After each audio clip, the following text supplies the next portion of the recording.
മധു വധക്കേസിൽ നിന്ന് പിന്മാറാൻ ആവശ്യപ്പെട്ട് ഭീഷണിപ്പെടുത്തിയ കേസിൽ വിചാരണ ഇന്ന് ആരംഭിക്കും. പ്രതികൾക്ക് വേണ്ടി മധുവിന്റെ അമ്മ മല്ലിയെ ഭീഷണിപ്പെടുത്തിയെന്ന കേസിലാണ് വിചാരണ. മണ്ണാർക്കാട് SC/ST കോടതിയിലാണ് വിചാരണ. കേസിൽ നിന്നും പിന്മാറാൻ ആവശ്യപ്പെട്ട് പണം വാഗ്ദാനം ചെയ്തെന്നും പരാതിയുണ്ടായിരുന്നു.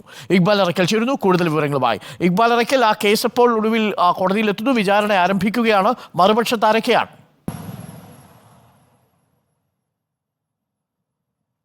അരുൺകുമാർ, മധു വധക്കേസുമായി ബന്ധപ്പെട്ട വിചാരണ നടക്കുന്ന സമയത്താണ് ഈ കേസിൽ നിന്നും പിന്മാറാൻ ആവശ്യപ്പെട്ടുകൊണ്ട് മധുവിൻ്റെ അമ്മയ്ക്ക് നേരെയും സഹോദരിക്ക് നേരെയും ഇത്തരത്തിലൊരു ഭീഷണി വരുന്നത്.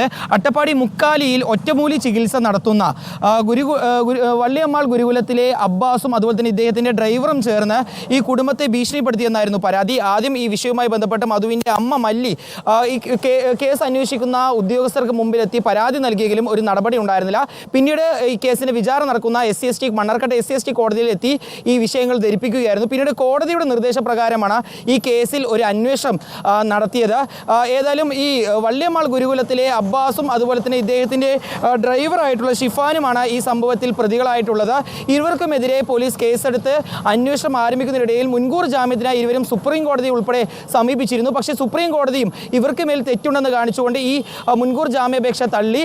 ഇതിനുശേഷമാണ് ഇവരുടെ റിമാൻഡ് ഉൾപ്പെടെ കാര്യങ്ങളിലേക്ക് കോടതി കടന്നത്. ഏതായാലും ഈ സംഭവവുമായി ബന്ധപ്പെട്ടാണ് ഇപ്പോൾ വിചാരണ നടപടികൾ ആരംഭിക്കാൻ പോകുന്നത്.